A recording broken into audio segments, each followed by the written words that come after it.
Airport سے آپ کو خبر دیں جہاں پولیس کا دوران گشت مسلح افراد سے مقابلہ ہے، ایک اہلکار شہید ہو گیا ہے۔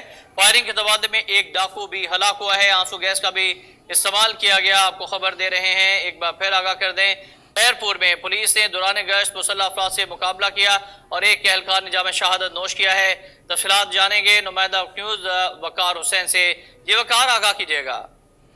جی بالکل، خیرپور کے قریب رانی پور میں پولیس اور ڈاکو میں مقابلہ ہوا ہے۔ مقابلے کے دوران ایک پولیس اہلکار ممتاز بمبرو شہید ہو گئے، جبکہ پولیس کی جوابی فائرنگ میں ایک ڈاکو ہلاک ہو گیا۔ ہلاک ڈاکو کی شناخت نہیں ہو گئے۔ مقابلے کے بعد ایس پی سٹی رائی مظہر اقبال کی قیادت میں پولیس نے رانی پور کے قریبی علاقوں میں سرچ آپریشن کیا۔ آپریشن کے دوران 10 سے زائد افراد کو، مشتبہ افراد کو گرفتار کر کے نامعلوم مقام پر منتقل کر دیا ہے۔ جی کیونکہ آپ کا وقار حسین تفصیلات سے آگاہ کیا۔ خیرپور میں پولیس سے مسلح افراد سے مقابلہ ہوا اور ایک اہلکار شہید ہو گیا۔ فائرنگ کے تبادلے میں ایک ڈاکو بھی مارا گیا ہے۔